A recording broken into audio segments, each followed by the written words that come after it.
What's up? Welcome back everyone to another stock review on this channel. Today we'll be looking at yet another Russell 2000s. Today is Chegg, or the ticker names is CHGG. So without further ado, let's get right into it.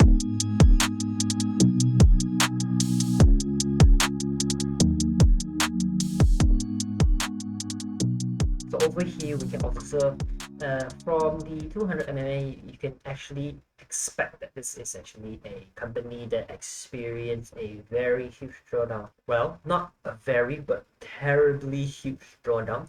It actually dropped since the 180, down around 98%. So this stock is actually near zero. We also call it actually a very sad stock right now. Whoever bought it at the top is probably now just going to hold it until the end of the day. So for this stock is similar or kind of similar to our last review of Skin.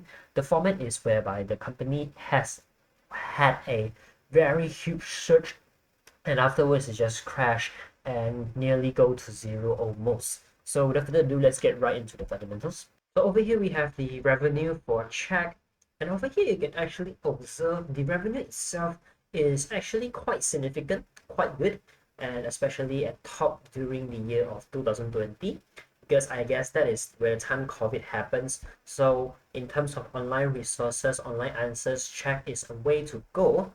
And afterwards the revenue just slightly decreasing, and this is one of the concerns as well. But as for net income of the Chegg, the net income itself does not actually prove anything, and it only topped, especially in the year of 2022. And despite having a highest revenue during the year of 2020, the net income itself is just still very in the terms of unpredictable as well as low profitability. As for the free cash flow for Chegg, is actually kind of beat my expectation, because I was expecting a very poor or negative form of free cash flow. However, the free cash flow itself is actually indicating that the company itself actually holds a lot of cash. So we'll be seeing about that, whether or not if it has a lot of high debts in a sense. So after looking at the Chegg's net income, it's kind of concerning that because one of the company whereby it does not provide any high predictability, or does not show that it's able to have that high predictability or high ability to earn profits and generate more cash, it just does not make any sense for this company to be one of the great investments, since it does not generate any more cash. So over here, let's look at what does it actually do. So it provides homework help, study solutions, expert Q&A, and tutoring. So their revenue streams as 90% is actually the subscription service, whereby they allow their customers or students to subscribe, and they will be able to provide the solutions, expert Q&A answers, as well as writing, math skills, including a lot of topics.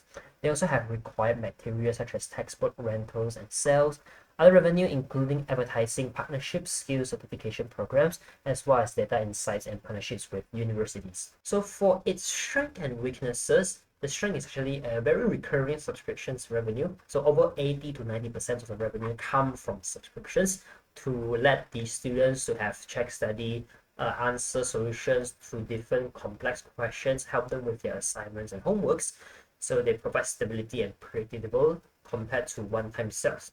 So it's a strong brand recognition in US student markets, diversification beyond textbooks, and so on. As for their weaknesses, this includes a intense competition from free AI tools. So during the year of 2020, the Chegg revenue actually hits the peak, and afterwards the revenue starts to decrease. So this actually indicates that their sales in terms of their subscriptions just starts to decrease over time. So this might be due to the fact that, hey, there is better replacement, better alternatives in order for the students to obtain solutions or learn from the internet, such as the appearance of ChatGPT almost during that time of year, whereby with free resources, people can actually ask questions and have fast solutions in the spot. So compared to Chegg, it's actually more making sense that using ChatGPT, as it also provide a free services, and also have a certain level of academic and provide a better help compared to Chegg. So besides, it's also highly reliant on US markets, and seasonal demand because of based on the and also tied to academic calendar. Here I also asked that whether starting from the year of 2021, which we just observed, they peak the revenue and starts to slope down. And despite having high revenue, their net income is still terrible. So what is the reason?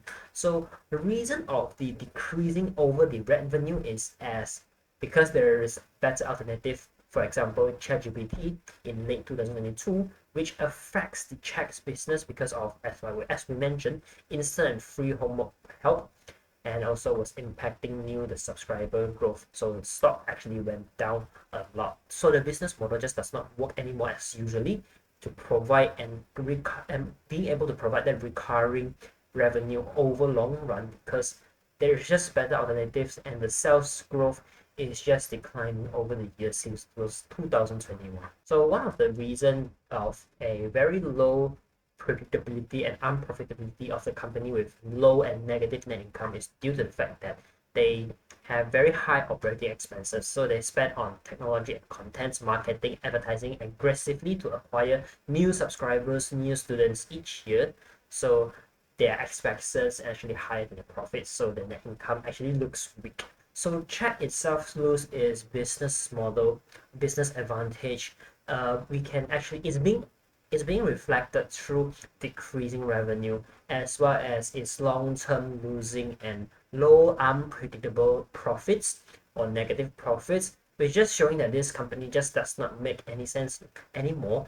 That is why the appearance of 98% drawdown is just very explainable. So lastly, let's look at the ratios. For example, we have the current assets at 200, and the total current liabilities is actually higher than their assets. As for their total debt, it's actually in a very negative form, indicating they have higher debts than their cash. So for the ratio, we have the debt to equity. Debt to equity actually at a very significant level lower than 1, however, is still higher than 0.5, with ROE of negative form as well as negative ROIC. So here is the economic mode score for Chegg. So over here we have the guru focus giving Chegg a mode score of 4, indicating narrow mode. And as for our case, it's actually sitting at 4.8, so it's still a weak or a narrow mode for this company. So overall, would I actually invest in this company? My answer is going to be no, because personally, I prefer more of a higher quality company with company being able to generate high net income, meaning that the net income is actually high predictable and also provide a lot of cash generation in the long run. Alongside is that because of this company actually business model is not working anymore, there's better alternative, better competitions out there. This company just does not make any sense in terms of what they are doing right now, unless they change their business model, and perhaps we will see better results in the coming future. But right now, I just don't see the case of being as a very good investment tools. So if you are very interested in this company, you can actually look into details before and do your due diligence and research before you enter and making any money decisions. So I guess that is all for today's review. This is Shaq. So I hope this helps. If you like the video, you can share it, like it, and subscribe to my channels. And I will see you guys on the next one. Bye.